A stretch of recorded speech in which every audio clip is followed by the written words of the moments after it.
The Biden admin approves a massive gas pipeline project and a huge blow to environmentalists, and we will be talking about that.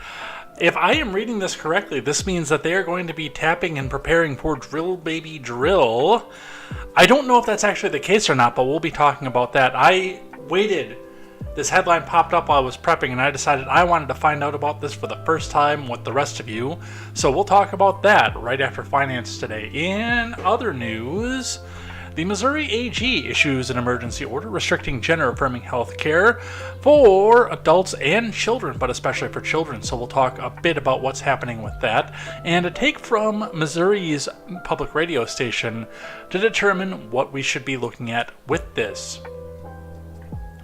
Ron DeSantis signs a 6 weeks abortion ban into law quietly without a major amount of fanfare, as is opposed to his usual MO of doing things, but we'll be talking about that. And Bob Iger, by the way, saying that he would even sit down with Ron DeSantis to hash everything out. And in news that tells us the GOP is going to stretch too far and lose the mandate that they have, Montana becomes the first U.S. state to pass a full-on TikTok ban. It is going to be all of this and more. I was the one who was flying the balloons. Welcome to 800 episodes. I am Jay Edgar, and this is Contemporary.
You know, when I started out just doing my my one-off solo videos and started my YouTube channel, in about the midst of it, a person who would help me found Freedom Scoop and would help me along the way while we were doing Freedom Scoop before he disappeared to go on to better and better things with the Montana RNC, approached me one day and said that I should start doing a morning minute. Now, at this time, I didn't really have a chance to go back and do anything in the mornings. I didn't think, because I was still working on second shift mindset. But I got up one morning, well, I started a week before, and I started forcing myself to go to bed early so I could get up at 5 o'clock in the morning and start looking over news and headlines and see what we could do for a little bit of a half an hour show in the morning. And I got up in the beginning of March, right before the pandemic dropped in 2020, and we started Contemporary with Jay Edgar. We're now on 800 episodes of Contemporary with Jay Edgar. I can't believe that it's gone this far, that, you know, even still, and I've always said, as long as at least one person watches every night or every day, whichever one it happens to be, and I do check the replays too for this, that I will keep doing this for as long as there's interest in finding news from a common man source. Now, we've gone through a lot of changes. I mean, from the start of it, it was just me on a camera with nothing else, reading headlines and talking about it. And I figured out how to put the headline up there so we can look at the articles. We watch video now. We put audio. We have a little bit of music up, just in case somebody's a dumbass and decides to forget to leave his microphone or turn his microphone back on. That would be me. That would be this guy. But we have been doing this for 800 episodes. We've made some friends along the way. We've lost some friends along the way. Some people can't come out and get to things with family in the new time slot. I am working on trying to change myself back out of this time slot and go back into a more reasonable morning show time. But unfortunately, I start work at 7:30 now, so some of that is out as well.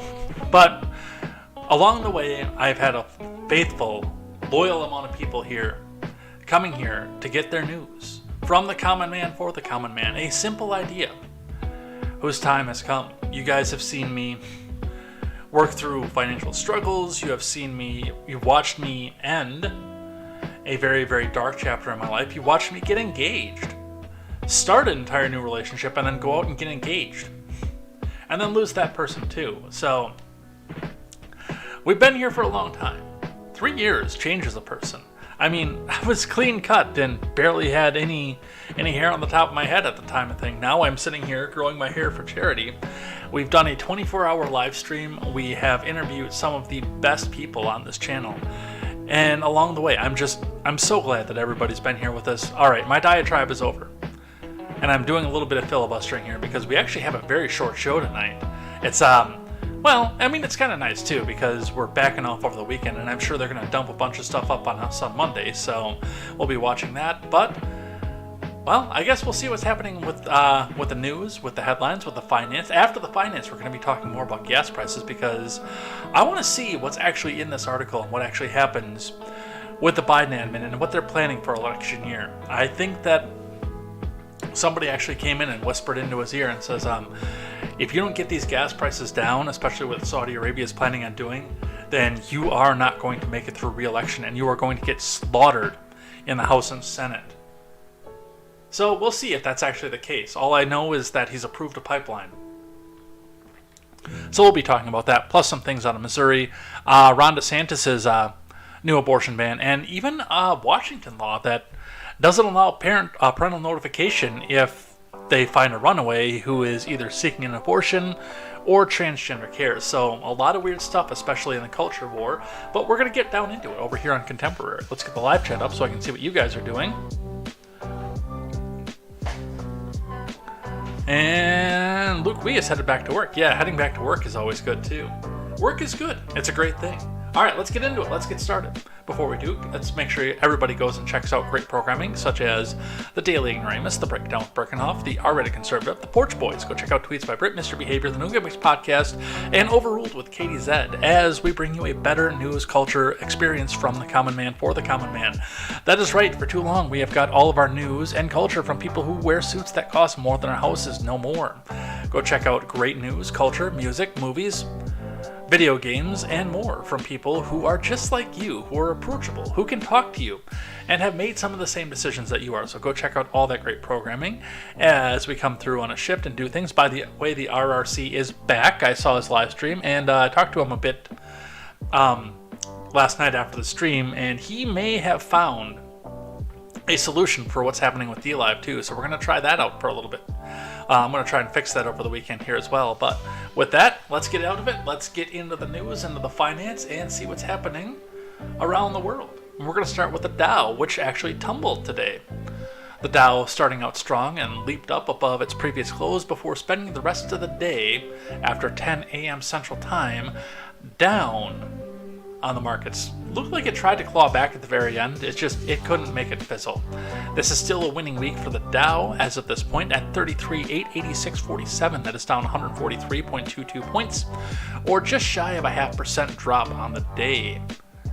Looking in at your Bitcoin, which also is a little bit of a jumble throughout the day. Bitcoin starting out strong before dropping itself back out and losing all of the momentum that it had, and then bringing some momentum back. Bitcoin closing out at $56.30 US cents above where it was yesterday.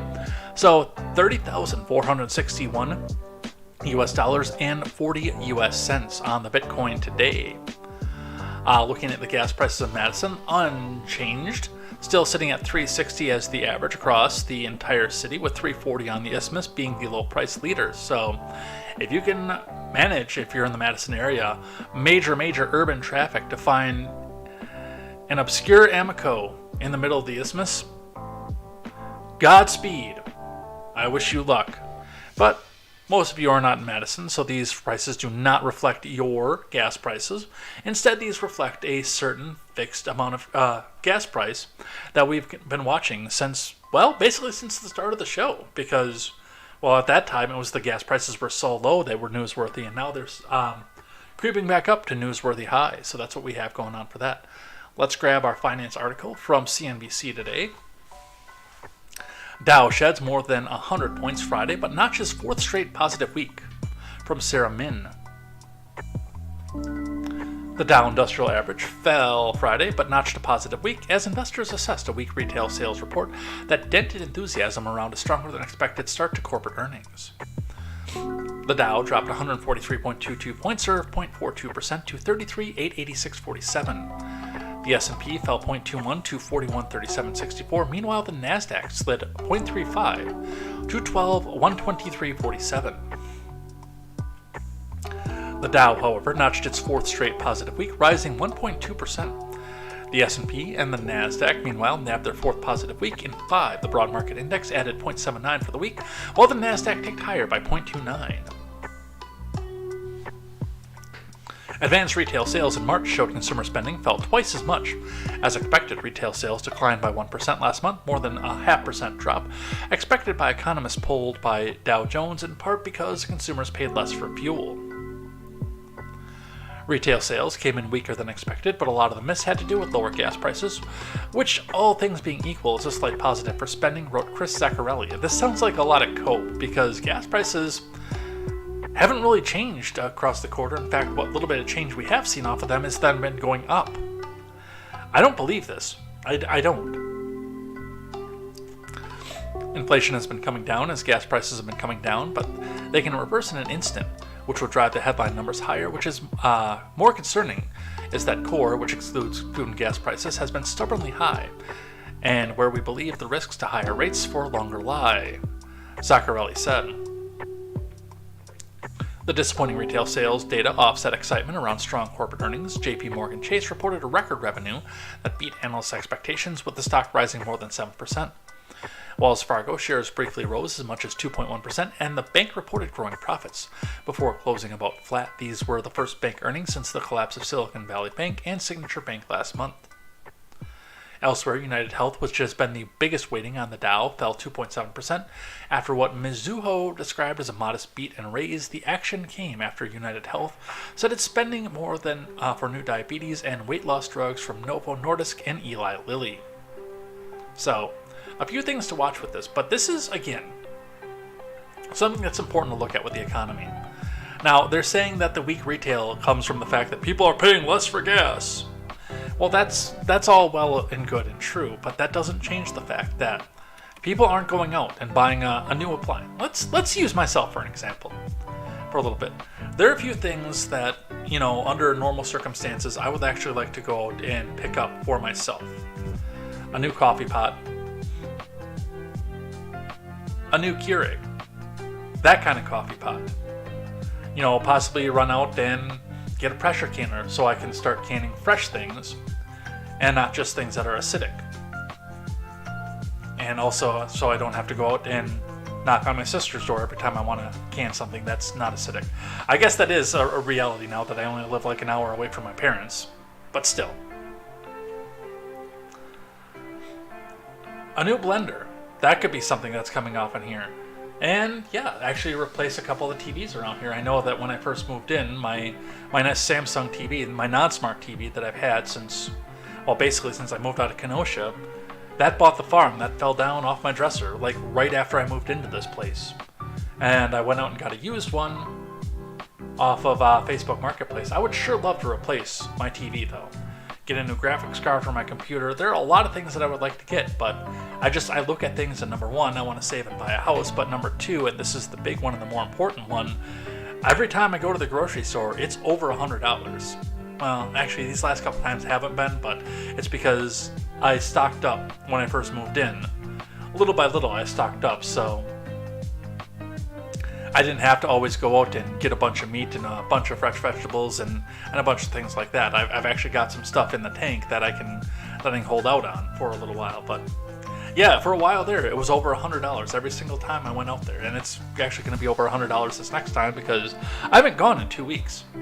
Because I was stocked up to that point, and I've been at my parents' every weekend since here. But, there are a lot of things that I would like to do, but it's just, I look at these prices. Number one, they're exorbitantly high, and number two, I don't know what my next grocery bill is going to be, and I really want to go buy that house. So there are a lot of people out there that have that sentiment right now, and with the inflation being stubbornly high on things that are not your food and fuel, people are looking and saying, okay, I'm just going to spend on my food and fuel, and that's going to be it.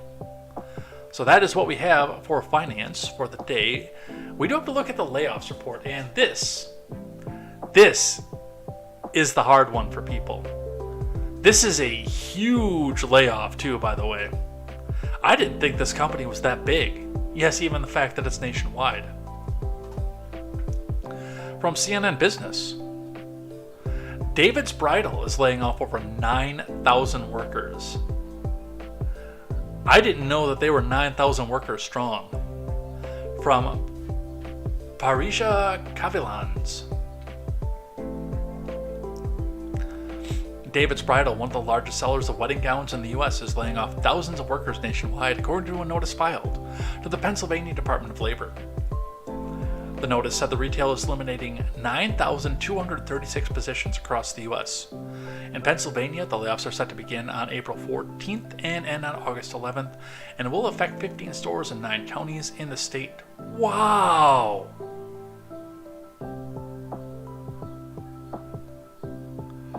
There are over 9,000 people across 15 stores? That's insanity.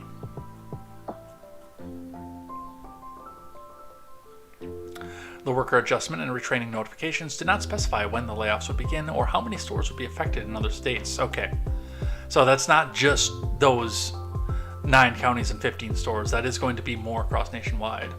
The Conshohocken, Pennsylvania-based retailer, employs more than 11,000 workers, according to... Oh! Whoa.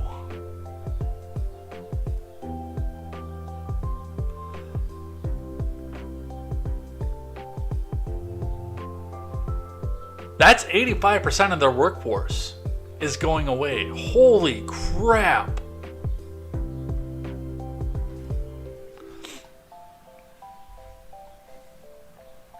According to the Wall Street Journal, David's Bridal told CNN Business that the company is evaluating a strategic option and a sale process is underway. It also said all of its stores currently remain open. The scale of these layoffs, that's massive. Holy crap.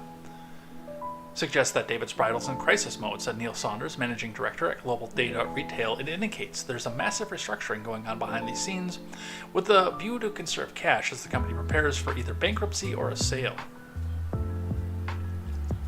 Saunders said he expects the company to close stores as part of its plan. With 85% of your workforce going away, I think you would almost have to. The business is in its current form isn't working, and the hope will be that a smaller entity will be more financially viable, he said. The layoffs come as problems grow for David's Bridal, which is reportedly filing for bankruptcy for the second time in 5 years. According to the New York Times, a former newspaper which cited people familiar with the matter, the Times said the retailer could be exploring a sale as part of its restructuring plan.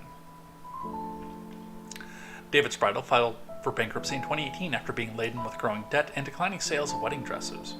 It emerged from bankruptcy in 2019 as it continued to fix the business. But a global pandemic badly walloped weddings as social gatherings came to an abrupt standstill. The following year, David's Bridal, which operates more than 300 stores, said it had anticipated weddings to return with a vengeance because of pent-up demand, which I think that's actually still humming, honestly. But I don't think it's going to be this year. We'll talk about that in just a second.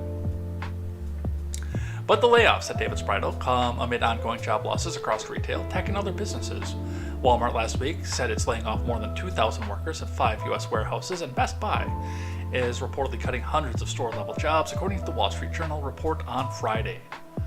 Let's talk about this for a second, especially with what we just talked about just a moment ago.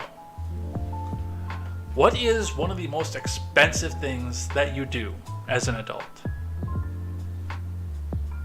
You get married. It's in the top 3. It becomes usually number 1 if you get divorced. But there's usually barely any Justice of the Peace weddings. I actually applaud my friend John for going and doing that and getting his Justice of the Peace wedding. In spite of the fact that this is a person who I thought would burst into flames when he went to the courthouse. But typically, your wedding is your big party. That is what it is. Even if, by the way, you get married in a private ceremony. My neocon cousin that I cite all the time, who I'm actually not going to name as name, because he runs a business, and obviously I don't want it to be out and known that he's associated with a known conservative commentator.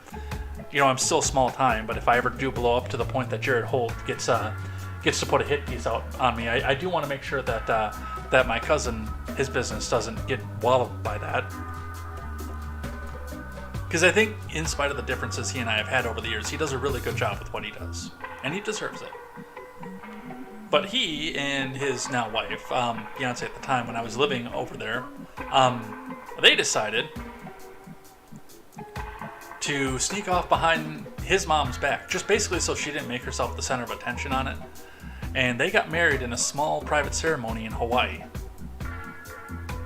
I don't even think she wore a white dress for that. I think I've seen some of the pictures, and they weren't dressed up. Now, of course, when they came back and had the wedding reception, she wore the big, fancy wedding dress that she had, I believe, already bought. Quote me on that. And then he got the tux, which was awesome, because I got to see my cousin in a tux, and he's the kind of person that you need to see in a tux every once in a while. But yeah, I mean, they had the big party back here, stateside. Well, I guess Hawaii is a state, but back here on the mainland. And they still spent a fortune on that. But people don't have the disposable income to go spend a fortune on a wedding right now. Or a massively overpriced dress that you're only going to wear once, but you're going to treasure forever. And the people that are getting married are using hand-me-down dresses. They're using a mother's dress or a grandmother's dress or something like that.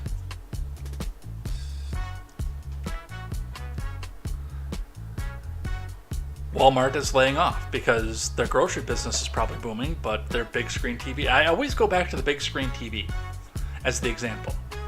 The big screen TV business is probably not doing as well. Best Buy. A lot of people don't even get hardware from Best Buy anymore. They go to Newegg, and who goes out anywhere to buy a video game anymore? You can just download it onto your Xbox or get it through Steam. And that's, again, if you do have the money to go and buy these things. When the spending is cut, and the retail spending is cutting right now, no matter how much they try to tell you that the economy is great, it's not there. So, that is what we have coming for that. Let's talk about gas. Full disclosure, everything that we learn in this article, unless you read it before me, I am learning at the same time as you. Unless you're watching the replay, and then I learned it at 6:31 p.m. on Friday night. This past Friday. From Fox News, Biden admin approves massive gas pipeline project in huge blow to climate activists. This is from Thomas Catenacci. The Biden admin greenlit an 807-mile natural gas pipeline project in Alaska that environmentalists blasted as a threat to climate and wildlife. Okay, so this is probably not going to save him. I may have been wrong. But we're still going to talk about this. The DOE issued a supplemental record of decision reaffirming its original approval of the project in 2020 under Trump admin, but amending it to include additional environmental protections. In addition to the pipeline, the $38.7 billion project as proposed by the state-owned Alaska Gas Line Development Corporation also includes liquefied natural gas export infrastructure. The Department of Energy today issued an order amending a 2020 decision to impose new environmental requirements that prevents venting carbon dioxide, in addition to reaffirming all prior environmental conditions, the DOE said in a statement. This order does not approve construction of the project that was done by the Federal Energy Regulatory Commission in 2020. This order also does not evaluate the long-term viability of the project related to factors outside the DOE's regulatory scope, the statement continued. FERC, an independent agency that has regulatory oversight of the siting, construction, and operation of the Alaska LNG project, The state of Alaska is developing an Alaska LNG project and has not yet reached a final investment decision on whether to construct the project at all. The AGDC, which Alaska State Legislature officially created a decade ago with mandating of maximizing the state's vast natural gas resources, first proposed the LNG pipeline and export project in 2014 after years of environmental impact analysis. FERC authorized the projects to be constructed in May of 2020. Also in 2020, the DOE authorized AGDC to export LNG produced from Alaskan sources to any country with which the U.S. has not entered into a free trade agreement. The decision Thursday reaffirms that authorization with the added carbon dioxide venting prohibitions. With this supplemental record of decision, the Biden admin has reaffirmed the authorization and the climate benefits of the Alaskan LNG project, which will provide Alaskans and U.S. allies with a significant source of low-emissions, responsibly produced energy consistent with the international environmental priorities, AGDC President Frank Richards said in a statement. Upon initial review, this supplemental decision adds to the record of support for an Alaska LNG, and we will review it carefully as our work developing this important project continues, he added. Alright, so what's going on here? Let's go through the controlled opposition technobabble for a minute, and let's talk about this. So, in addition to the Dakota Access Pipeline and the Keystone XL Pipeline, that both were intended to get oil and fuel from Alaska down to the U.S. for export, of course. Don't worry if you ever bring up Keystone. Any liberal on Twitter will come back and remind you that we weren't going to get any of that gas. That was all for export. They love reminding you of that.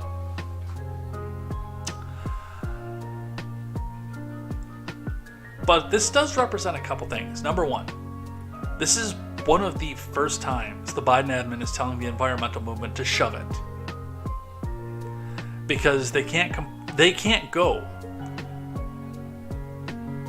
completely down the same path that the environmental woke agenda is trying to get you down, where you will own nothing and you will like it, and you will only have electric, but you won't question how the electric is generated. And if you're lucky to have electric at all, because it's all generated by wind or water, and sometimes it's a calm day, and sometimes the river freezes.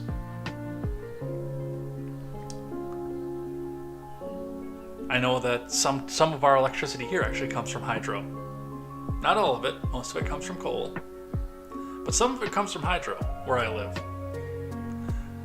But I could look out across the Mississippi and see points where it was frozen. Not often. The Mississippi River almost never freezes completely over. But enough of it around the dams to stop the flow where you need to have that supplement for it. A couple of things that are going along with this. Number one, this is, again, mostly going to be for an export. I do think that we're going to tap off of this and bring some of our own energy costs down because it's an election year. By the time the winter of 2024 or 2023 into 2024 is over, we will be officially into presidential election territory, which means that we are not going to be able to see, the DNC will not let us see energy bills, heating bills like we saw this past winter. That is just not going to be a thing that they allow to happen. And they were absolutely ridiculous, by the way. So we have that avenue, we have that aspect to things. And we have those things to think about. As far as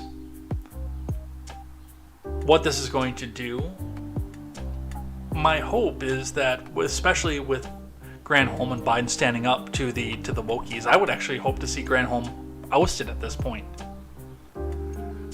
Because this is going to be a winning strategy. If they go through and do this the right way, intelligently, this will be a winning strategy for the Democratic Party.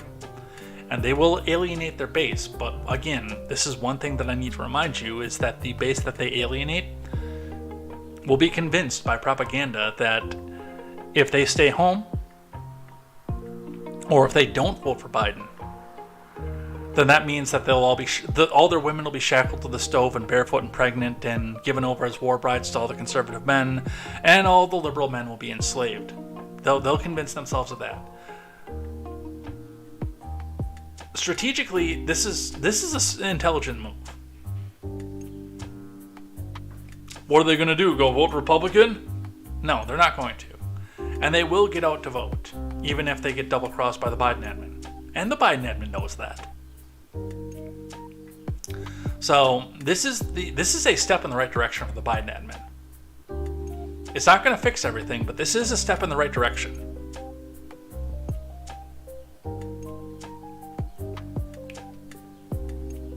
So we'll see what happens with that. Just want to touch on this from Reuters here. Biden admin greenlights LNG exports from Alaska project. From Tim Gardner. And again, most of this is trying to be a blow against Russia. Like, what's happening here does revolve around the Ukraine. Because the rest of Europe, our allies, so-called, and NATO, are all dependent on Russian natural gas coming through what's left of the Nord Stream 1 and 2. So if we can suddenly get our hands on more natural gas and LNG, we can tank that up and ship it in a container across the ocean. And hope to God that one of Ivan's subs doesn't blow that boat up. Which would, by the way, be a stupid move on their part. Remember, I just read Clancy. Let's see, from Reuters, the Biden admin on Thursday approved exports of liquefied natural gas from the Alaska LNG project. A document showed as the U.S. competes with Russia to ship natural gas from the Arctic to Asia. The Department of Energy approved the Alaska Gas Line Development Corps' project to export LNG to countries with which the U.S. does not have a free trade agreement. Backers of the roughly $39 billion project expected to be operational by 2030.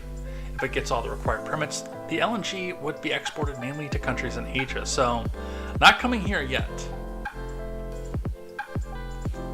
Frank Richards, the president of Alaska-owned AGDC, says the company will review the 51-page decision as it develops the project, which will provide Alaskans and U.S. allies with a significant source of low-emissions, responsibly produced energy, consistent with international environmental priorities. Alaska LNG includes a liquefaction facility at the Kenai Peninsula in southern Alaska and a proposed 807-mile pipeline to move gas stranded in northern Alaska across the state. The project, for which exports were first approved by the admin of Donald Trump, has been opposed by environmental groups. The Biden admin undertook an environmental review of Alaska LNG, concluding it has economic and international security benefits, and that opponents had failed to show exports were not just in the public interest. So, yeah, I guess the majority of this is going to be going for export, but again, it's the fact that whoever's pulling Biden's strings right now told the environmental people to go and shove it right before an election here. That tells me that there may be something that we're going to see here. And this might be the drill baby drill moment. The point where Biden imitates his boss when his boss said, "Oh, you know what? I'm not going to win re-election unless I bring them gas prices down. All right. Well, we'll come up here. And we'll drill for all the oil. We'll make the gas. We'll bring it down. We won't bring it down too far, but we'll bring it down a little bit. And we say we did something."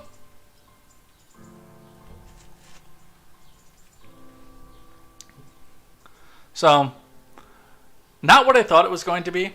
Worth the watch. Worth watching to see where it goes. Let's talk about Missouri. Gays against groomers starting out with a tweet. Breaking, the Missouri AG has issued a rule that does the following. Requires 3 years of dysphoria and 18 months of talk therapy to get gender-affirming care. Bans transitions for the autistic. I have reservations about that one. Accounts for comorbidities, including social media addiction and social contagion. The overwhelming majority of trans kids are suffering from a social contagion, so this is huge. This ruling will protect so many children. The tide is turning. Hashtag Gays Against Groomers. With a screenshot of an article that says emergency rule seeks to limit access to certain procedures for transgender Missourians. AG Andrew Bailey is relying on law intended to prosecute fraudulent business practices to attempt to enact new regulations on transgender care for children and adults. Let's talk about this. Reading from The Hill. Missouri AG issues emergency order restricting gender-affirming health care, from Brooke Migden.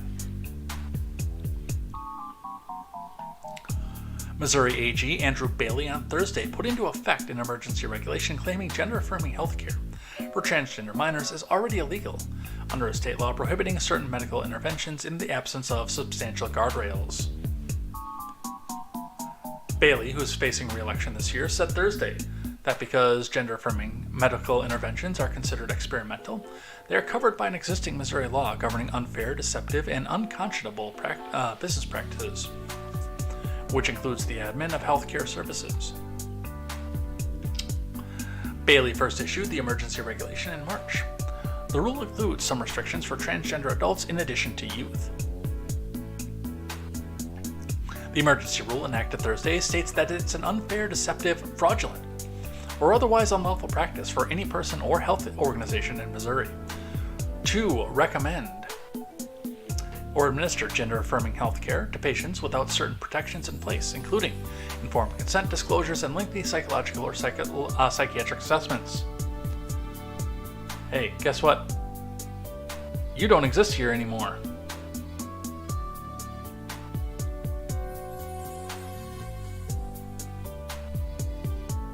Ban.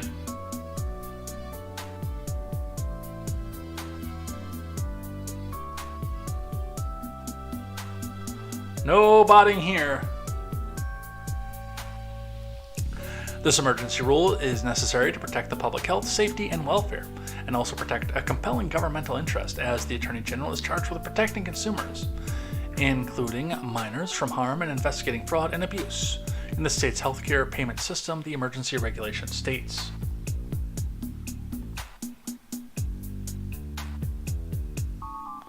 We are on the live. I just kicked it back over to the Odyssey side.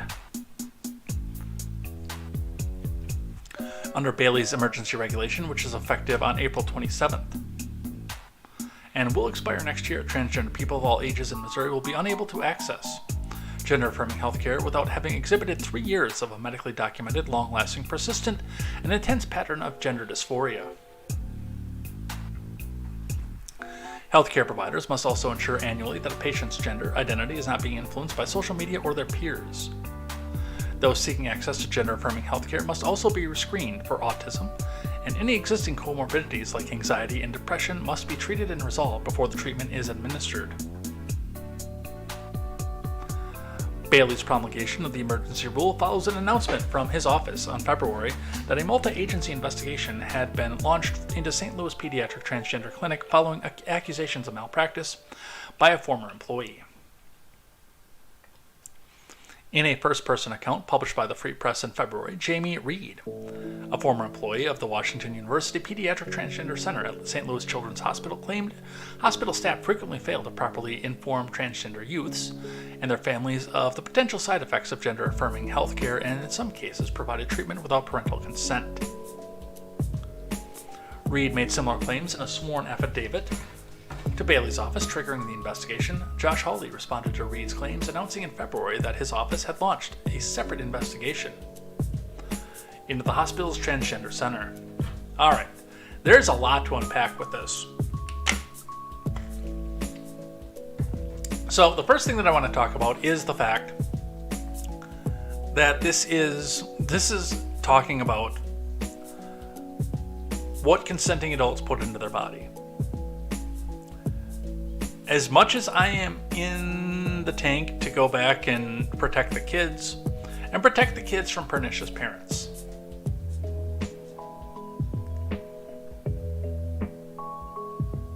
I stand firmly on the side of consenting adults should be able to put into their body whatever they choose. There's too much medical regulation, and people do die over it. I don't think that transgenderism is a right thing to do.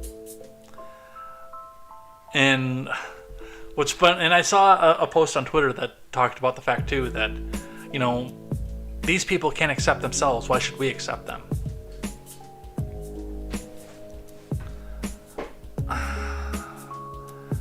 If they'd have stopped at minors, I honestly probably would have been all in for this one. I do have some questions about this. Now, I don't think that putting this into place, our friends on the left are going to be running out screaming into the streets that this is going to kill people and people are going to die. And I do agree that there should probably be some more assessment before you just go back and take the chop. It's that government involvement I just can't get myself behind. But let's talk about some of the options that they're putting onto this. Some of the underlying things that they're putting for this. As Mr. Scott pointed out, screen for autism. That's probably an important one, and was pointed out in a Discord server, not my own, but another one, that autism and, well, mental disease and gender dysphoria in and of themselves tend to run together and go together. Social media addiction is another big one because, they see the people who are being told that they're so brave and stunning and wonderful that they went out and took the knife. And now they want to go and be brave and stunning and wonderful too.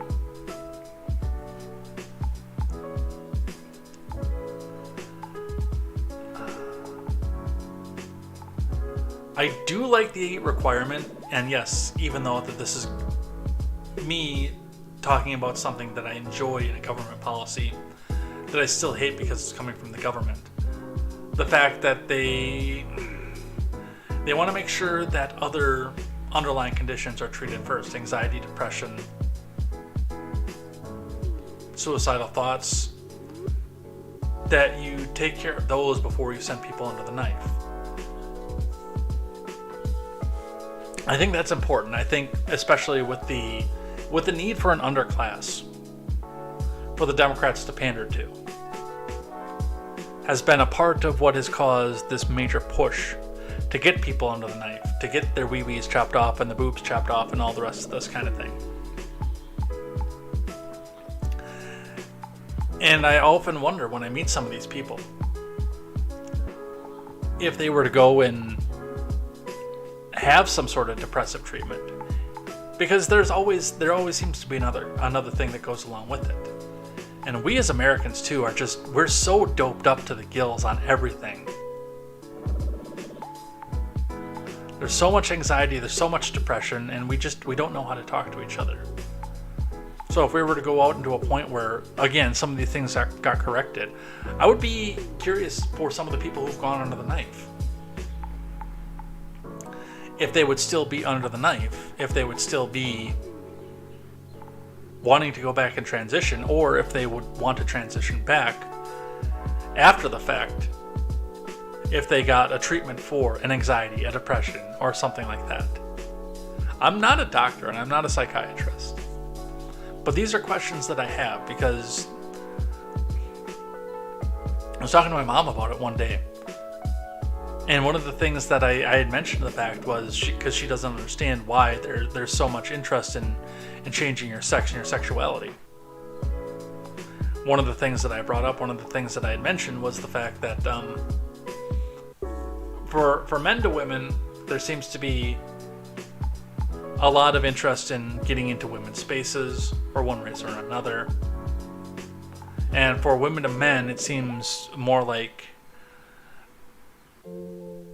abuse victims or people, again, with major anxiety who look at this and say, man, if I was only stronger like a man, I wouldn't be feeling this way. I would be better.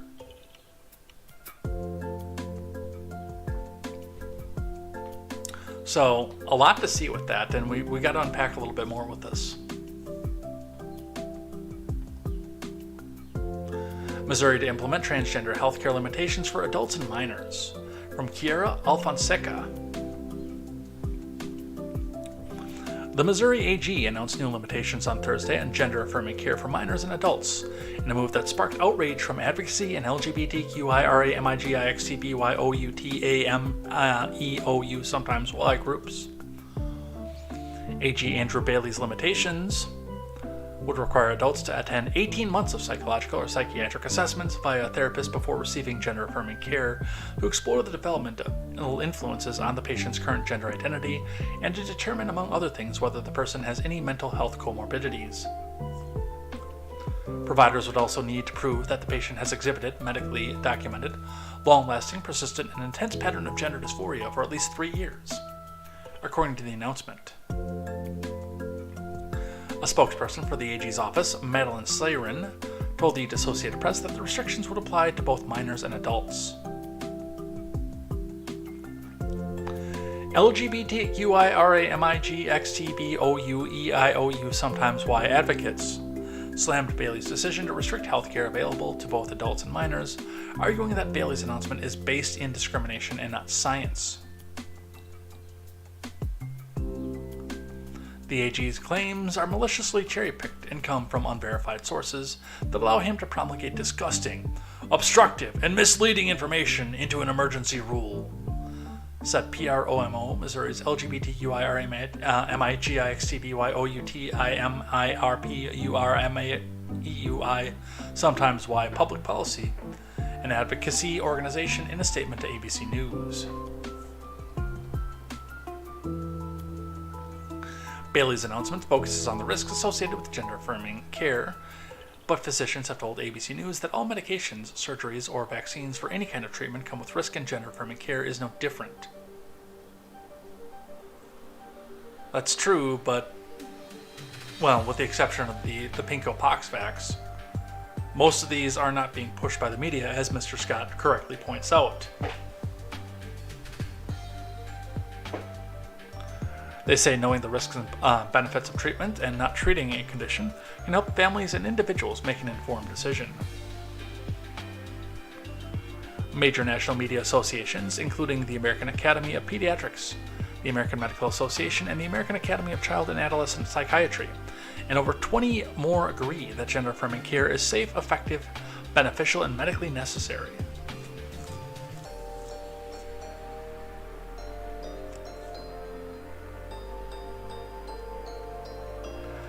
I don't know about all that.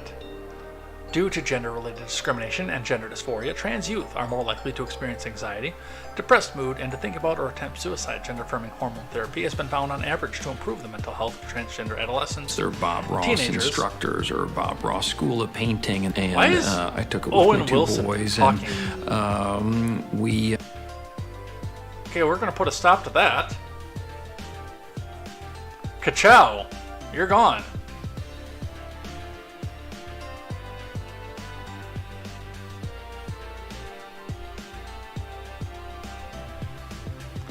Though Bailey calls puberty blockers experimental in his announcement, drugs in the class have been FDA approved since the 90s to treat early puberty. They're not specifically approved to treat gender dysphoria, but have been studied and commonly prescribed for that purpose for decades. I have had a very, very disturbing thought about that, by the way. Insanely disturbing thought about that. Because, I'm not making any major accusations, but there's the rumor mill out there that our friends to one side of the aisle tend to like little kids, and I have been afraid since I first heard the word puberty blocker. The first thing that popped into my head is, are they trying to keep these kids prepubescent and looking like little kids clear into the time that they're to the point of legally adult? Because that would be sick beyond reason. That would be beyond sick. But you know what? Nothing surprises me anymore.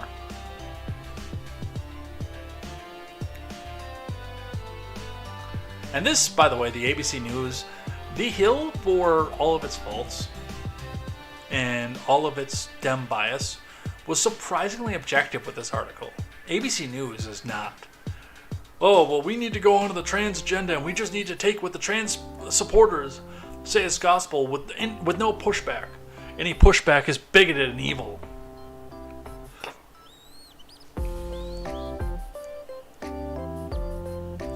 Well, they're going to come back to try to push an agenda, I guess. KCUR, which is an NPR affiliate in Kansas City, tells us what to know about the Missouri Attorney General's new rules limiting transgender health care. This is from Annalise Henshaw of the Missouri Independent. And remember, just like with NPR, KCUR is laying people off. And they need our money, comrade, to make sure that they can tell you that anything that the Republican AG is doing is evil because of the R next to his name. And only progressive people who love and embrace transgenderism can be good and trustworthy. So hit that donate button. KCUR is NPR, which is Never Printing Reality, National Progressive Radio. Let's see what it is they have to say.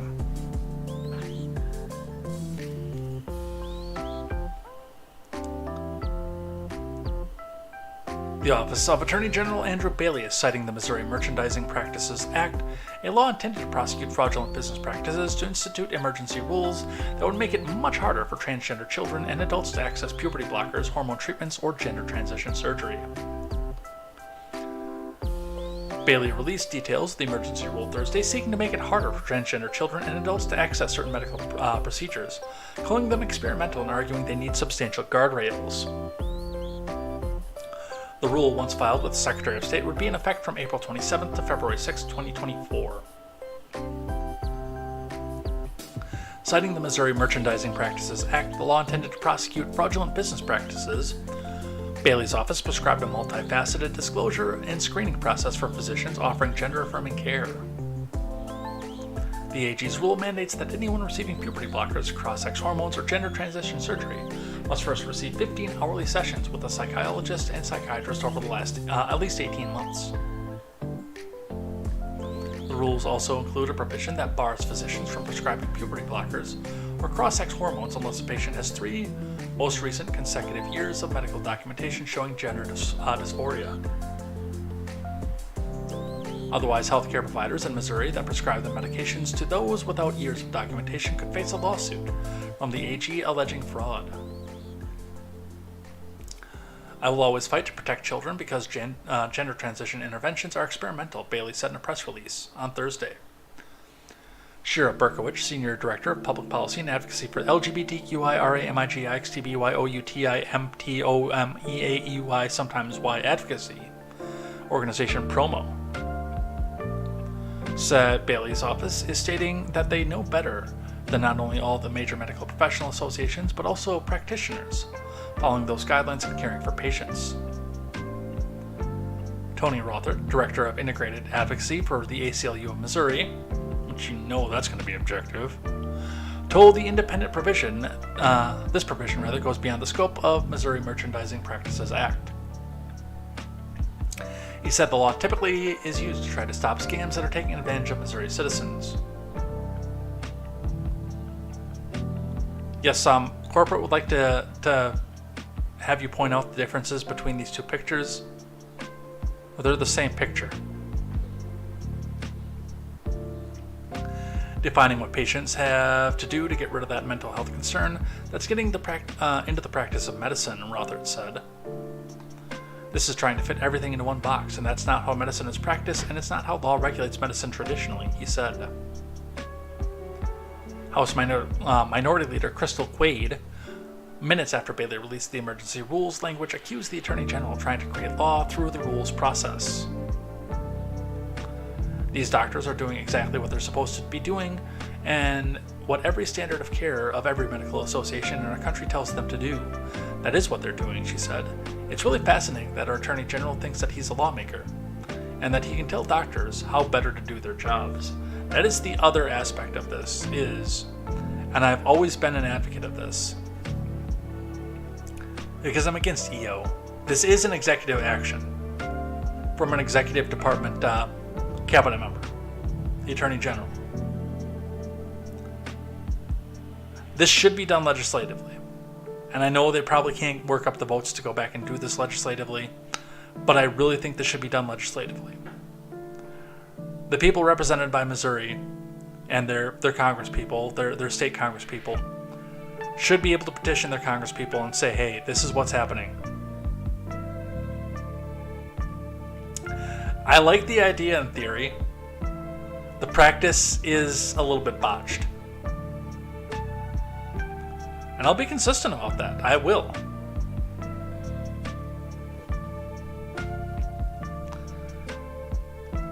Meanwhile, moving on to Washington. Washington House passes bill allowing no parental notification of runaways if child seeking abortion, sex change.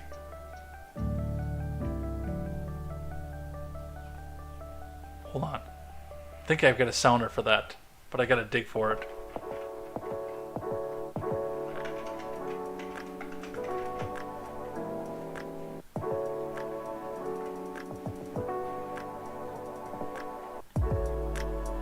As we celebrate Pride and the progress we've made over these past years, there's still work to be done.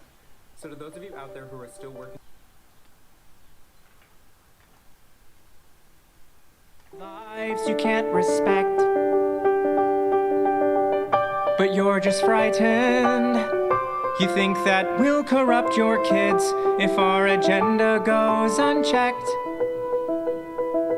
Funny, just this once, you're correct. We'll convert your children. Happens bit by bit, quietly and subtly, and you will barely notice it. You can keep him from disco, warn about San Francisco, make him wear pleated pants, we don't care. We'll convert your children, we'll make them tolerant and fair. At first I didn't get Yeah, that's about where things are going. people, but I see now. All right. Let's read what Leaf LeMahieu has to say. Cue the wood chipper, says 80s Kid. Thank you, 80s Kid. Do I have that one too?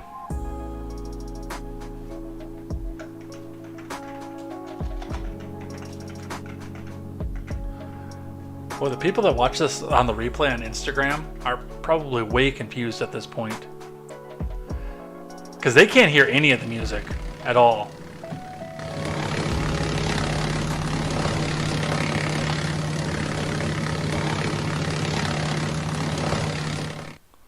Yeah, I won't. I did that once. I tried. God damn it! Tried to talk over the wood chipper noise, but yeah, it didn't work. And speaking of people watching on the replay on Instagram that have no idea what's going on the regular YouTube side, there's somebody else that just joined. You can hear the music, watch the videos, and hear the sounders if you hit the link in my bio, by the way. All right, let's read. Democrats in Washington state have passed a new law that would allow shelters that take in runaways to not notify the parents if the child is seeking a sex change procedure or an abortion. The bill, which passed the Democrat-controlled House on Wednesday by a vote of 57 to 39, had previously passed in the state Senate, meaning that it could soon head to the desk of Governor Jay Inslee. Before that, the state Senate needs to vote on an amendment that the House added. The bill adds text to the Washington state law, meaning that a minor is seeking or receiving protected health care services, including gender-affirming care and reproductive health care. Can be a compelling reason for shelters not to notify parents, but instead notify the Washington Department of Children, Youth, and Families. An amendment added that the House gives the DCYF the ability to make the decision whether or not to contact the parents of the runaway child.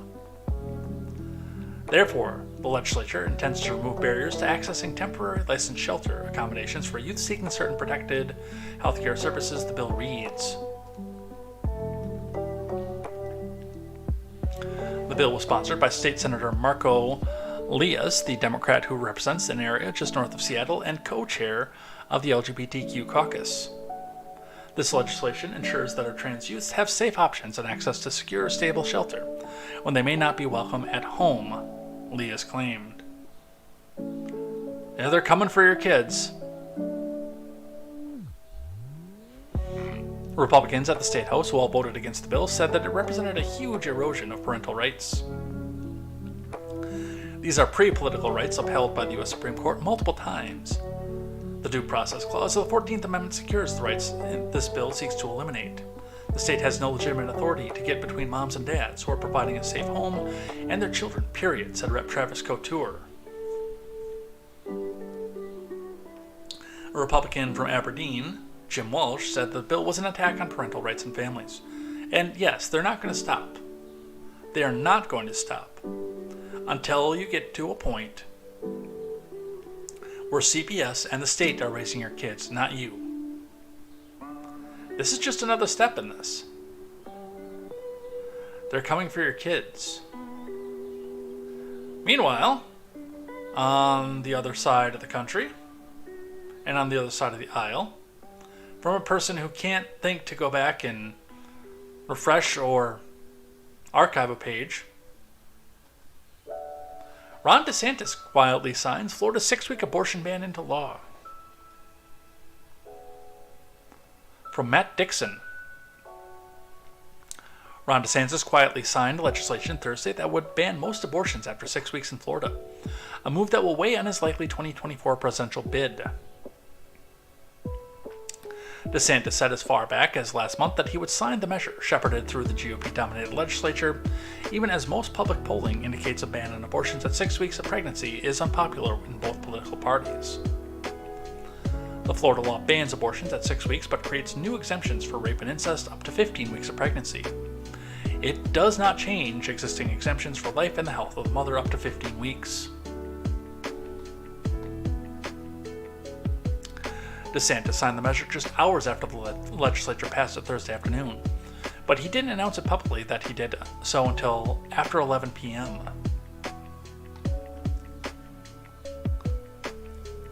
There's the tweet. It wasn't that quiet. We still had the big crowd in here and woo cheering, but we didn't have every CNN camera in there, as they usually do when they pass big pieces of law like this. We're proud to support life and family in the state of Florida, the governor said in a statement. I applaud the legislature for passing the Heartbeat Protection Act that expands pro-life protections and provides additional resources for young mothers and families. The lack of fanfare around the legislation underscores how tricky abortion politics are for Republicans after the 2022 midterm elections, when Democrats hammered the GOP on the issue nationally, and specifically DeSantis as he weighs seeking the GOP nomination for president. The latest polling on the proposal by the University of North Florida in late February found that 75% of state residents either somewhat or strongly opposed to 6 weeks ban, including 61% of Republicans. I doubt that. And now we get to editorializing. It's the latest step by Republicans reducing access to abortion in Florida.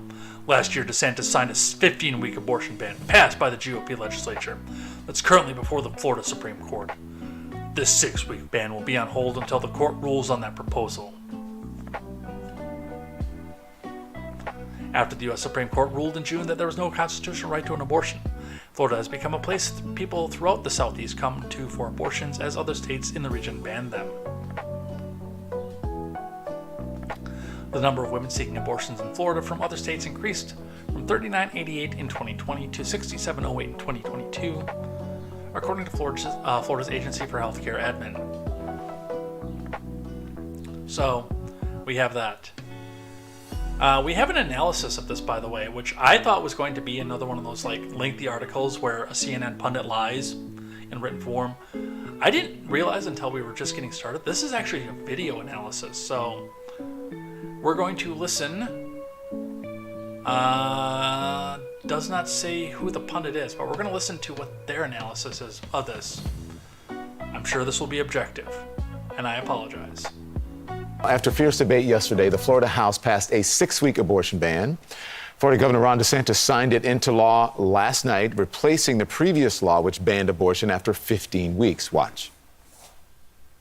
We are creating a death sentence for women, and I will not support this bill. As a physician, I find this bill to be scientifically sound. Keep your sanctimonious opinions for your own family and stay out of mine. It really is That simple. We value life or we don't. Under the new law, most abortions in Florida would be banned after just 6 weeks. Victims of rape, incest, and human trafficking could obtain an abortion up to 15 weeks into a pregnancy, but would have to provide evidence of those circumstances. It would also ban doctors from prescribing an abortion via telehealth and require medication for abortion be dispensed by a physician, not by mail. We should note that according to doctors, some women don't even know they're pregnant until after 6 weeks. So joining us now, David Chalian, CNN political director and the host of the CNN Political Briefing podcast. Good morning. Thank you, sir. Obviously here to talk to us about the politics of this. The governor is likely going to run for president. It's no surprise that he signed this, but is this an issue that he talks about in Florida in his meetings with GOP groups, giving speeches?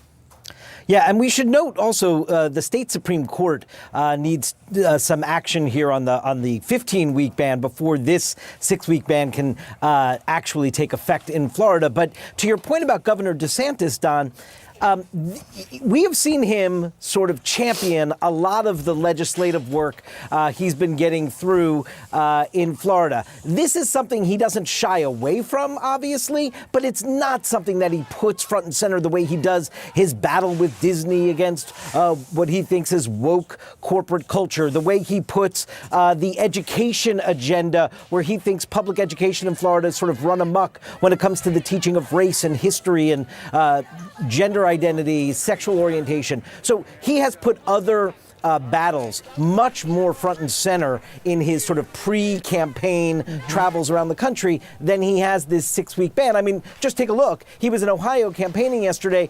He got back to Florida. This law got signed at 11 o'clock at night or so. That's not usually when a governor would sign a law if you want to maximize attention. I love how they're dragging out the idea, well, he's afraid of this. Why? Why would he do this with all the fanfare? Most laws get signed without fanfare.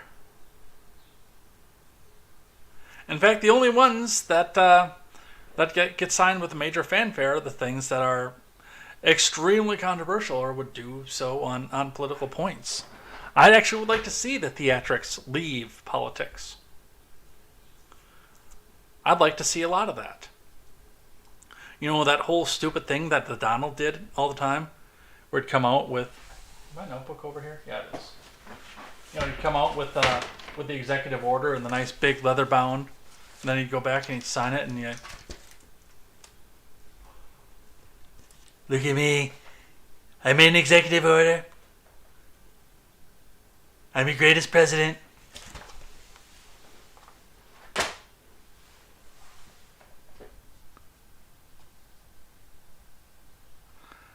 Yeah, I can see tons of accusations materializing against the fathers. Yeah, I could see that. I don't want to see that because I want to have more faith in humanity than that, but I can see that. But on the other side, because they had to bring up the Disney and how he publicizes his Disney battle.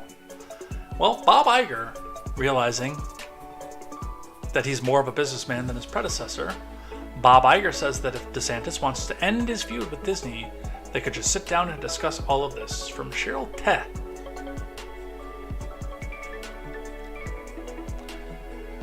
Disney CEO Bob Iger says there's only one way for Florida Governor Ron DeSantis to end his increasingly acrimonious feud with Disney. Come to the negotiating table and hash it out. This, by the way, is Iger saying, I'm ready to give.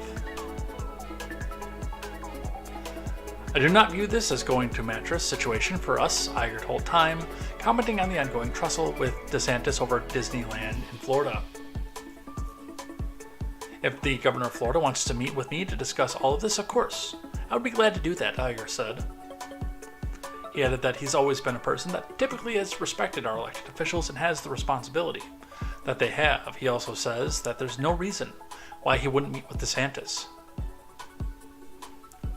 Iger told Time that where he's concerned, Florida creates huge value for Disney and vice versa. Yes, it does. Number one, to pack up everything that you have built on Disney at this point. would probably take more revenue that Disney will bring in the next decade. And I mean, Disney is not a small company. But, and again, the question is, where are you going to move it to if you do pack it all up and move? Where are you going to find a climate that is temperate year-round, that you can have people come and visit year-round, that is going to tax you as favorably as Disney has, or as Florida has in the past?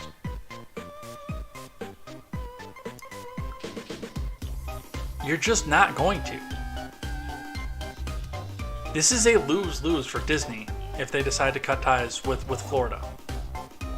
As much as the proponents of the LGBTQI/RAMIGXTBYOUTIMTAMRCIMOEUIAMA sometimes Y agenda want to make this a situation where Disney can just come up and say, okay, well, we're packing up and leaving, and we're going to take all of our revenue with you.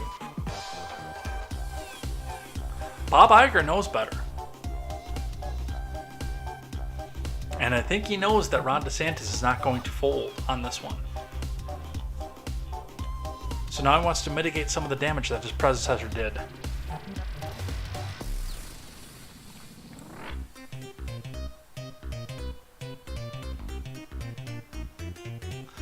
Our sole goal in Florida is to continue creating that value for all those constituencies. All we want is a relationship with the state that enables us to continue to do that, Iger said. We have the wherewithal, and we have the desire to continue to invest there and grow our business so that we can hire more people, so that we can increase our attendance, so that we can basically increase more value for the Walt Disney Company and for the state of Florida, Iger said. It's that simple. Well, I'd love to hear that conversation. I really would. I'd love to be and I know they're probably going to do a closed door, but I'd love to be a fly on the wall for that one. Iger and DeSantis hashing it back out in a position that Iger actually has no leverage. I hate that the government has that much power, but Iger has no leverage in this situation.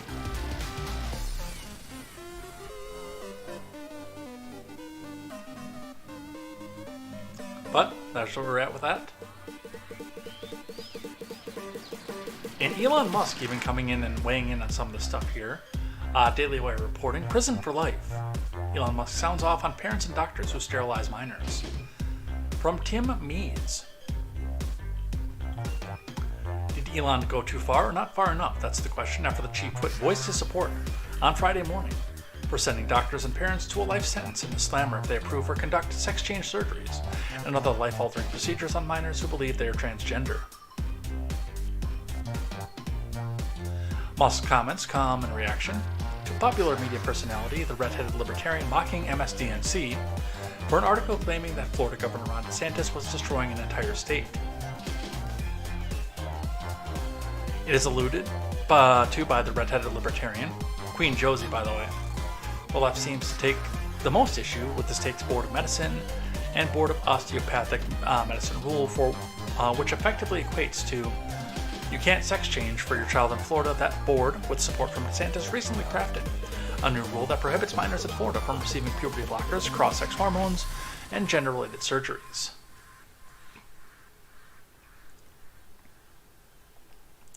Any parent or doctor who sterilizes a child before their consenting adult should go to prison for life, says Elon Musk. In reaction to Musk's tweet, Ted Cruz says, "Why is this a controversial statement?" Town Hall columnist Kurt Schlichter said, "This is the compromise position." That's actually true, by the way. Robbie Starbuck said, "It's so bizarre that this would be a courageous statement today. There was a time where this would have sounded silly, because everyone would have agreed with it and wondered why he felt the need to say it. That time feels like a different universe now."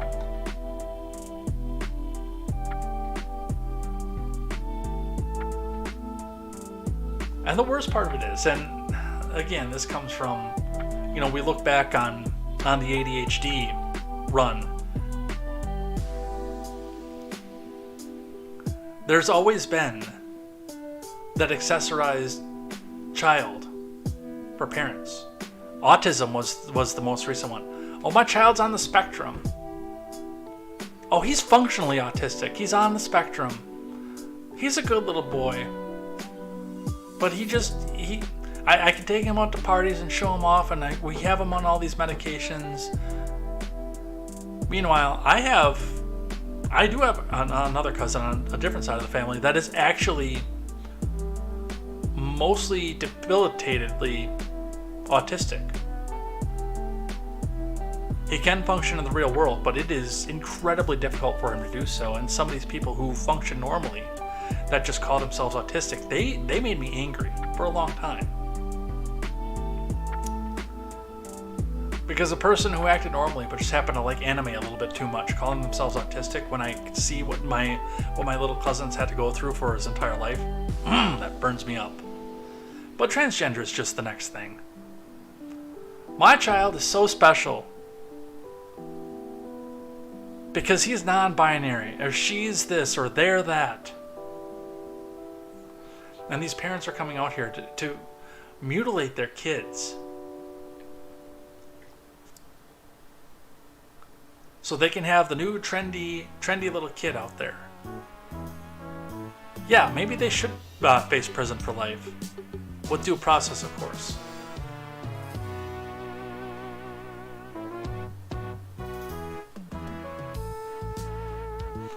Every single tomboy girl I know has at least one kid now.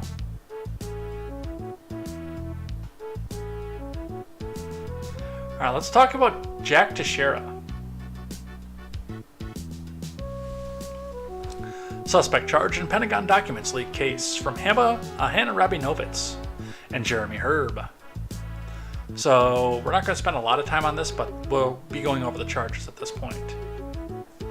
The suspect in the leak of classified Pentagon documents posted on social media has been charged, and they're using the Espionage Act for that, with unauthorized retention and transmission of national defense information and unauthorized removal of classified information and defense materials. That's weird. These charges say nothing about Discord. It's almost like that wasn't the problem. Jack Teixeira, a 21-year-old airman with the Mass National Guard, made his first appearance in federal court in Boston on Friday, following his arrest by the FBI in North Dighton on Thursday.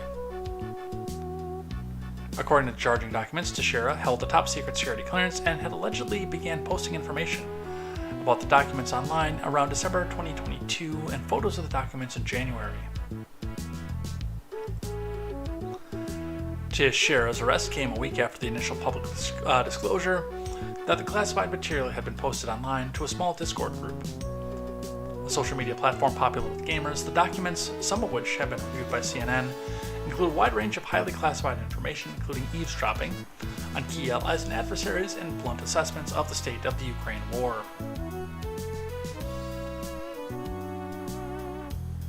So, they're going to go full Espionage Act on him, and he's probably never going to see the light of day again.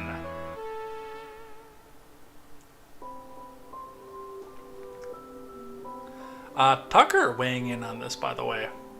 A very short clip from Tucker. I'm probably going to go into a bit more of this on Monday. But Tucker declares the U.S. is at direct war with Russia, according to the recently leaked Pentagon documents. This is going to be something that I'm investigating more, but again, we'll listen to what Tucker has to say now.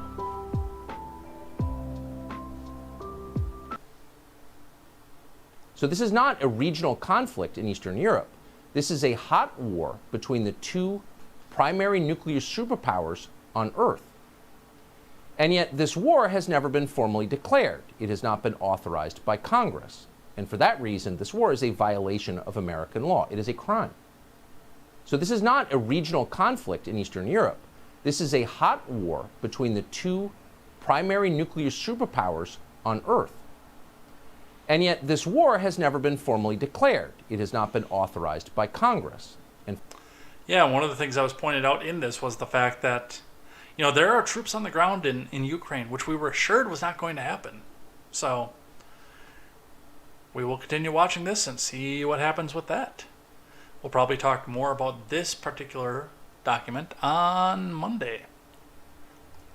Let's keep going.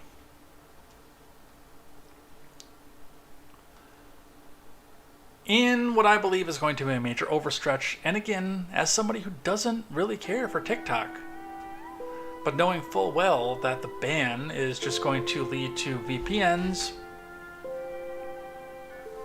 and backdoors and bootleg versions of this, and people selling phones for well more than they're worth because they've got TikTok installed on them. By the way, my new phone, which is Galaxy S23 Ultra 5G, came with TikTok pre-installed. It's gone now. I got rid of that shit as soon as I saw it on there. That shit went away because I choose not to use it. But I'm not in a position where I believe that I can tell other people not to use it. But from the BBC, Montana becomes the first U.S. state to pass a TikTok ban.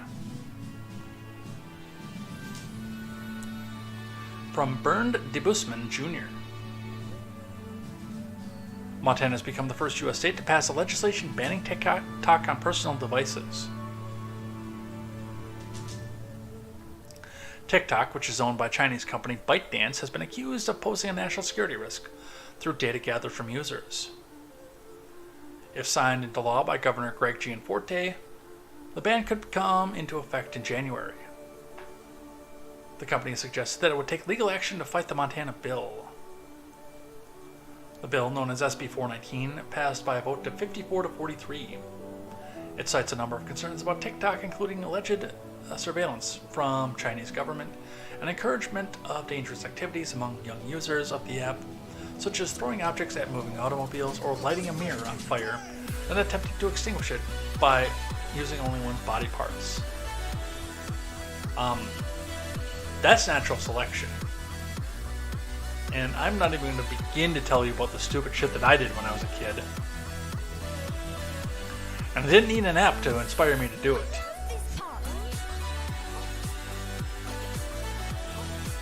The legislation makes it illegal for app stores to offer TikTok. It does not, however, forbid those who already have TikTok from using it.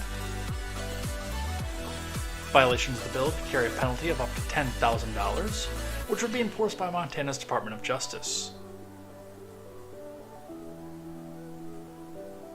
That's really what you want to spend your money on. Mr. Gianforte, a Republican who previously banned the app on the devices of government employees, is expected to sign it. That is a ridiculous fine for downloading an app, by the way. That is excessive. In a statement, a TikTok spokesperson said the bill's champions have admitted that they have no feasible plan for operationalizing this attempt to censor American voices, and that the bill's constitutionality will be decided by the courts.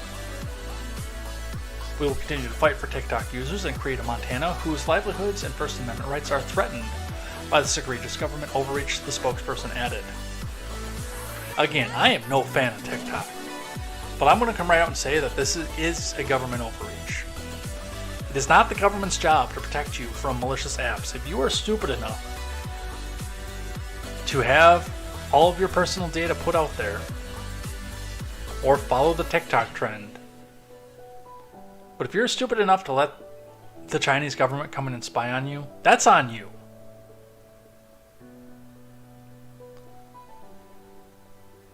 I do not use TikTok.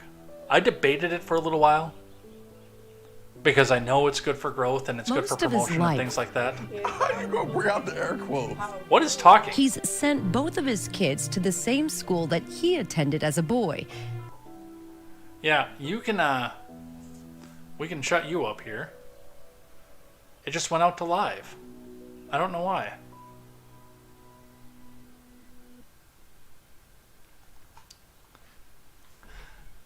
Yeah, that's between you and China if you decide you want to have TikTok. That's not the government's business. But even when you look at the Restrict Act, Everybody's gung-ho on it because it bans TikTok and TikTok is evil. But nobody's actually come out and read it and realized that it just lets the government have a hand on what gets spread on social media and what social media is acceptable and what isn't.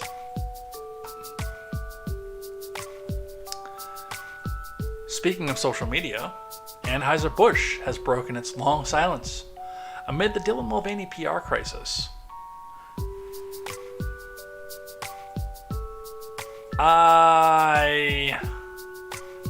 It doesn't specify whether it's for the downloader or the download service, actually.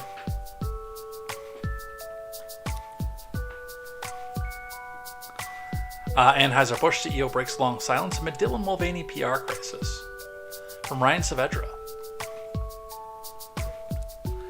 After nearly 2 weeks of backlash, including threats of boycott movement and a significant losses in market value to his company, Anheuser-Busch CEO Brendan Whitworth issued a statement related to Bud Light's controversial decision to partner with transgender influencer Dylan Mulvaney, but did not make mention of Mulvaney transgenderism or offer an apology to offended customers. The controversy erupted at the start of the month when Mulvaney, a man who claims to be a woman, announced on Instagram, "Bud Light sent me possibly the best gift ever, a can with my face on it." The video also included hashtag Bud Light Partner. In the days and weeks that followed, critics blasted Bud Light for its tone-deaf marketing, and beer drinkers passed over it for other brands.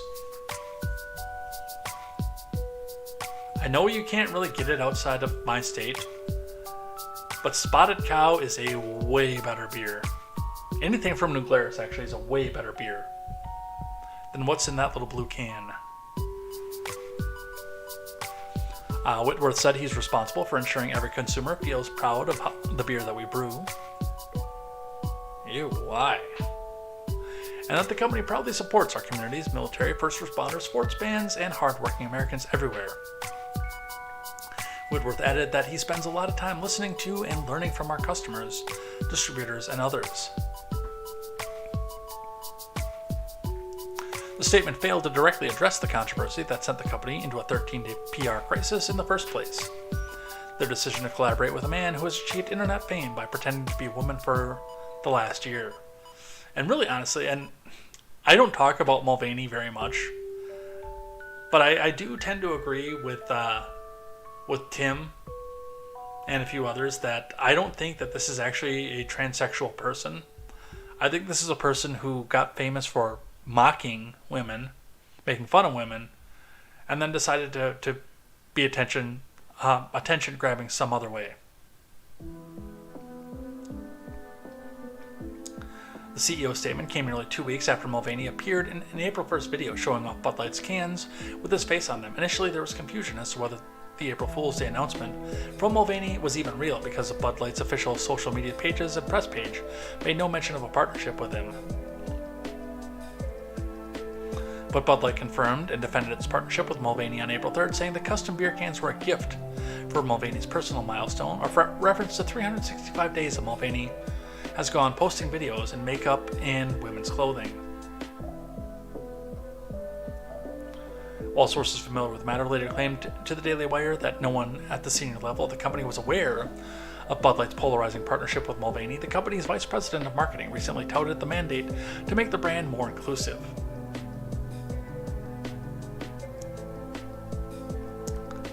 See, the thing is that this wasn't controversial. Beer wasn't controversial until you did this.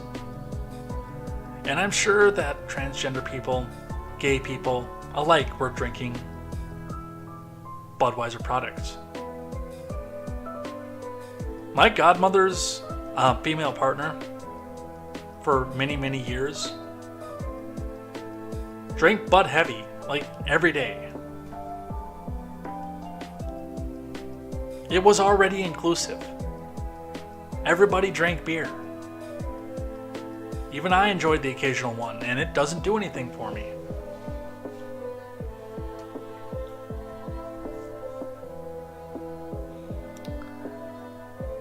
But you came out and you shoved it in everybody's faces, and now it's controversial.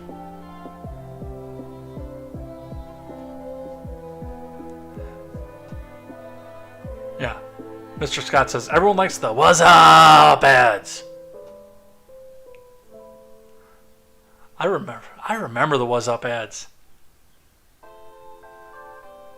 My best friend in high school, his older brother got "What's up" on his license for a custom vanity license plate.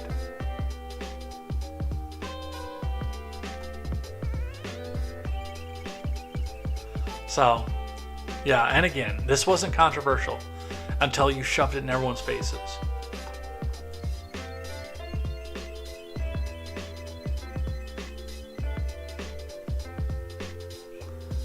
Let's grab one from the Blaze. I was interested in this one, and this one again I didn't read through right away. Tennessee Democrat who exploited Nashville massacre to push for gun control voted against bipartisan bill to make schools safer. From Joey McKinnon. After a transsexual radical massacred 6 Christians at the Covenant School on March 27th, because why not go and editorialize this the other direction? Republican Governor Bill Lee and Tennessee lawmakers took swift action to advance legislation that would boost funding and harden security at schools in the state.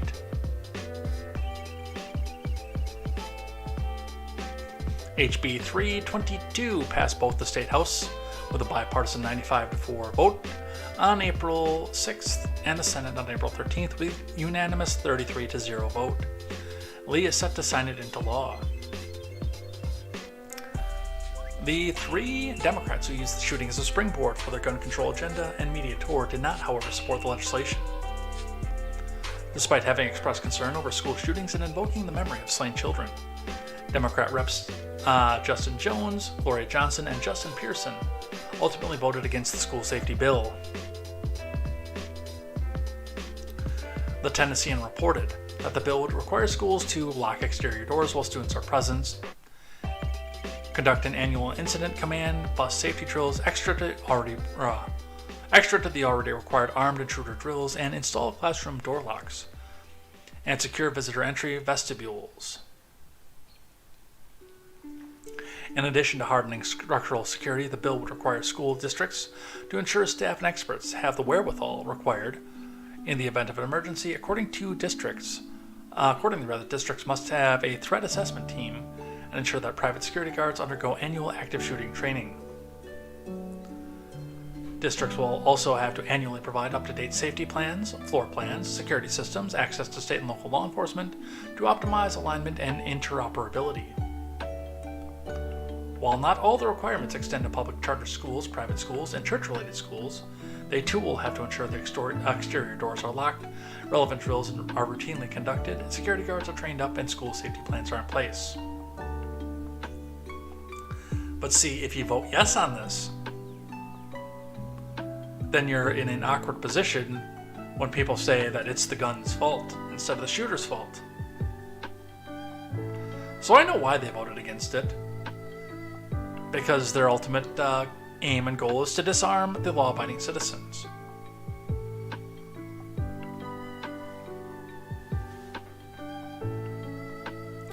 While it may not be the full solution to the danger and violence we see in the world, it's certainly a step forward, Majority Leader William Lamberth said. So, that's where we're at with that. And the last one we're going to do today is one that our friend of the show, and the person who does all my Discord server maintenance, Grant, had said that we told us to talk about. So I looked a little bit into this. This relates to the state-run media aspect of things. The label and the stamp of state-run media. And basically it's the fact that Elon went into this interview and, according to the DC Shorts, slaughtered the BBC reporter. I have not heard this clip. I don't know what it's about to happen. I know that Elon's about to cut him down to size over the state-run media side of things, but I kind of want to hear this now, so we'll listen to this together and I'll comment on it at the end.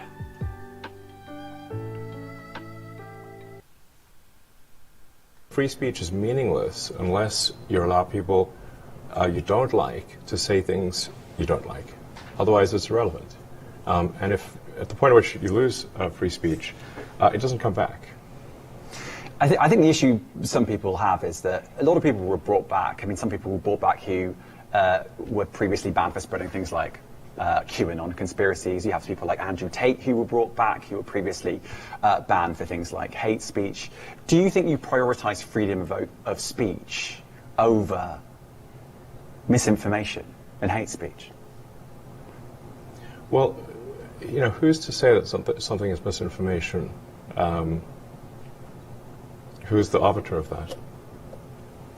Is it the BBC? You're literally asking me? Yes. Well, no, you are the arbiter on Twitter, because you own Twitter. Yes, I'm saying who is to say that one person's misinformation is another person's information?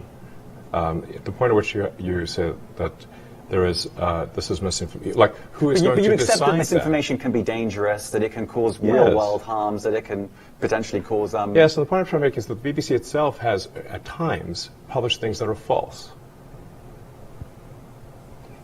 Do you agree that that has occurred? I'm quite sure the BBC have said things before that turn out to not be true. Correct. In its, whatever it is, 100-year history, I'm quite sure. Yes. Even if you aspire to be accurate, there are times when you will not be. We've spoken to people very recently who were involved in moderation, and they just say there's not enough people to police this stuff, particularly around hate speech in the company. Is that what something hate that you speech want are you to talking address? about? I mean, you use Twitter. Right. Do you see a rise in hate speech? I mean, just a personal anecdote. Like, what do you? I don't. Personally, my for you, I would see I get more of that kind of content. Yeah, personally, but I'm not going to talk to the rest of for the rest of Twitter. So you see more hate speech personally? I would say I would see more hateful content in that. Content you don't like or hateful? What do you mean to describe a hateful thing?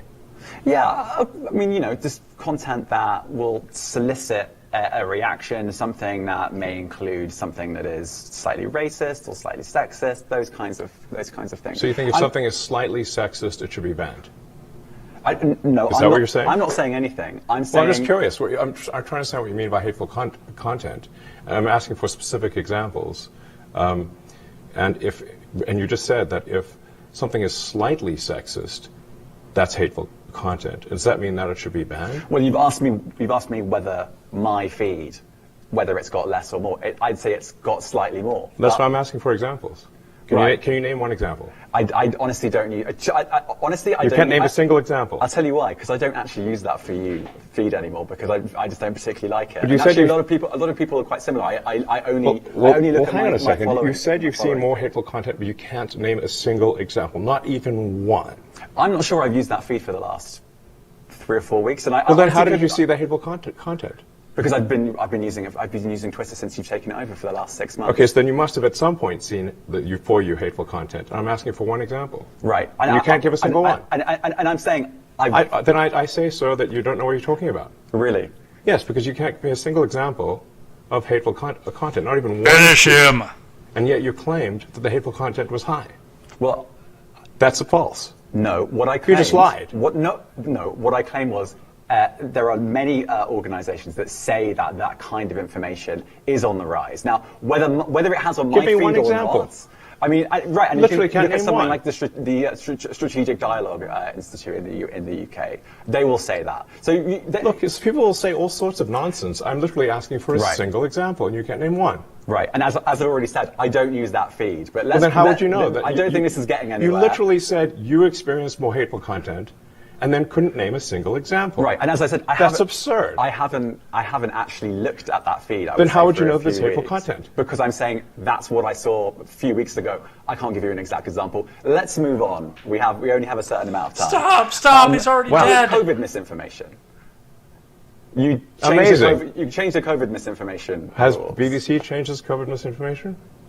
The BBC does not set the rules on Twitter, so I'm asking you. No, I'm talking about the BBC's misinformation about COVID. I'm literally asking you about, you changed the labels, the COVID misinformation labels. There used to be a policy, and then it disappeared. Why do that? Well, COVID is no longer an issue. Does the BBC hold itself at all responsible for misinformation regarding masking and side effects of vaccinations, and not reporting on that at all? And what about the fact that the BBC was put under pressure by the British government to change its editorial policy? Are you aware of that? This is not an interview about the BBC. Oh, you thought it wasn't? I see now why you've done Twitter Spaces. I am not a representative of the BBC's editorial policy. I want to make that clear. Let's talk about something else. If you want to talk about the BBC, all right. Let's talk about something else. You weren't expecting that. Grant, thank you for bringing that to my attention. That was the first time I saw that, by the way. And get wrecked. Holy crap. Just name me one example. Just one. Name me one example of the hateful content that you have, that you yourself. Just one example. Well, the experts say that it's on the rise. And one final point to that. There were, when Elon took over at Twitter, and he's doing stupid shit with Twitter. I will say that. I like some of the stuff that he's done. I hate some of the other stuff that he's done. But I'm going to tell you right off the bat, with Twitter, there were Reddit groups out there who were dedicated to the idea of making bot accounts to say the N-word all over Twitter, to say the K-word all over Twitter, to up the statistics of the use of those words. And they were leftoids who were doing that as a backlash to Elon owning Twitter, to try to get it shut down or taken off the app stores. And they just couldn't make it happen. Man, get wrecked. All right, I think we're done.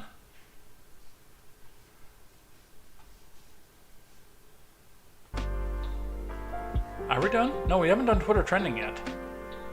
Let's have a look at that quick and just see what's going on out there today. Looks like there's some interesting stuff, actually. Most of this is in For You section, so we'll switch over to the regular trending and see what Twitter thinks that we should be talking about here. Look at that. SmackDown and Drag Race are the top two trends, as they always are at this time of night. So let's see what's going on in SmackDown world. For SmackDown, the face of the man that knows he's got nuclear heat. No idea who that is. The WWE draft starts in 2 weeks on SmackDown and continues 2 weeks from Monday on Raw. Raw is war. LA Knight is spreading the main roster crowds like butter. You love to see it. The way Solo was staring at Jay after the Sammy mentioned how he was going to drop him last week. It's all a soap opera. It's entertaining to watch. I debated going back and getting back into WWE. It's just I don't know when I would ever have the time to do it, because I mean it does take 2 or 3 hours out of a night. And what is, by the way, LW Latino World Order? Okay, maybe I don't want to go do this. Maybe I just changed my mind. Maybe I don't want to get back into wrestling.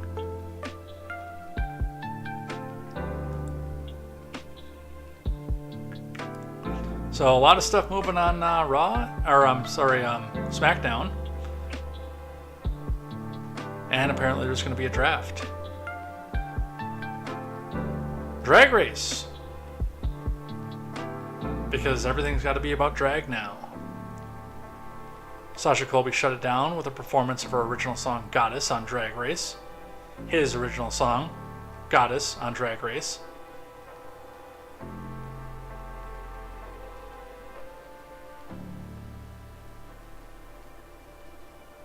That face card will also give, like, whoa. You remember, by the way, when drag queens were accepted to be men? Because that's what they are, as men in a minstrel show?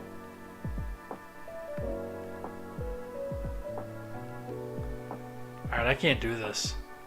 I can't do this. Oh, and of course.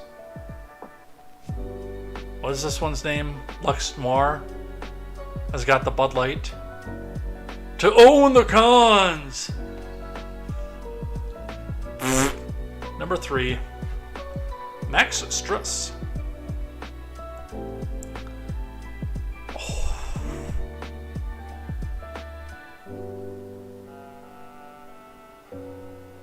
Max Struss and having a heel on the line.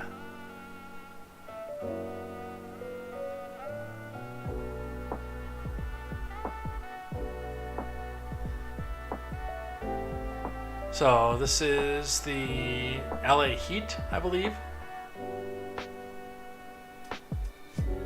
Talking about Max Struss out there. I don't know anything about basketball, so. But it does look like the LA Heat is beating the Chicago Bulls 49-44.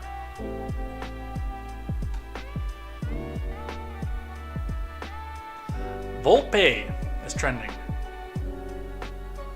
Don't know what this is either. When the bat meets the ball and goes over the wall, that's a Volpe. That's clever, I like that.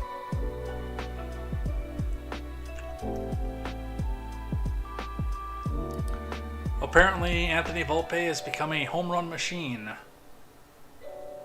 First career homer. No, not a machine. That's his first home run. So this must be a rookie of some sort.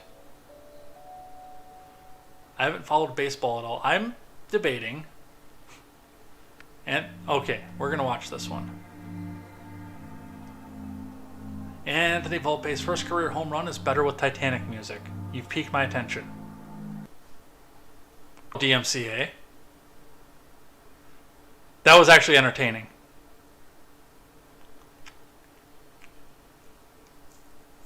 That was entertaining.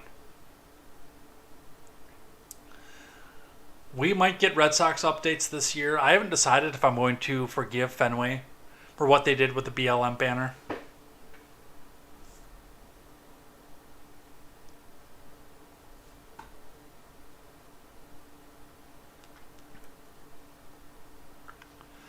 But I do miss baseball. I very much enjoyed baseball. And because we talked about Max Struss, the Bulls are also trending. Chicago Bulls. 30 years ago today, Chicago Bulls fan Don Calhoun throws a 75-foot shot that wins him $1 million. Mazel tov. That could not have been an easy shot to make.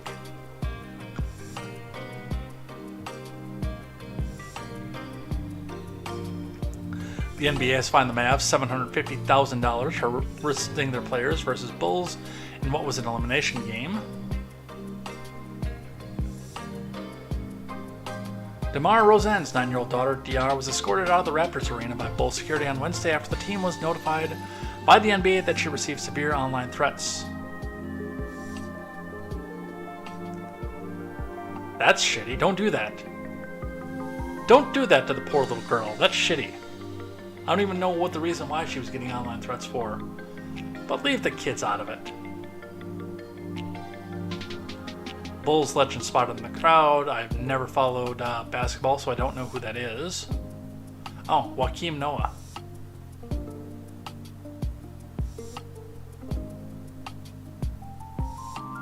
This is the kind of bull that I like. Is it wrong that I root for the bull? I saw a clip the other day, and I wish I'd have saved it in the Discord when I saw it. This is that clip. That's the same clip. Dude, this is that same clip. That dude held on for longer after the bull flipped him back up than he did on his original ride. I want to go see the bull riding in the arena again. When did I do that last? That was in Mass last time I did that. We watched the PBR event in Worcester. And that was in 2006. I think I'm due.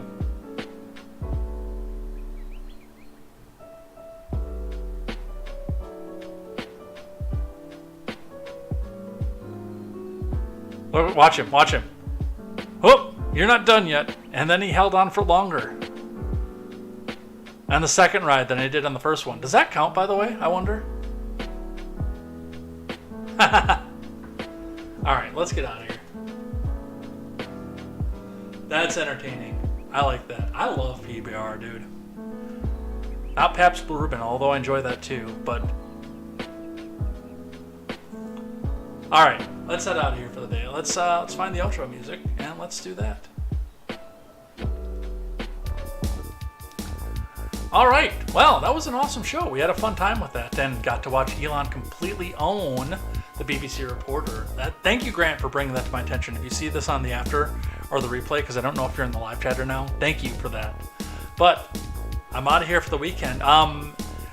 If you are not on Rumble, I'm going to put the Rumble link on Twitter. I don't have it yet because I have to go back and make sure everything's set up for the channel. But it'll be in the Discord, and I'll put it on Twitter as well. You will see a few impromptu streams pop up.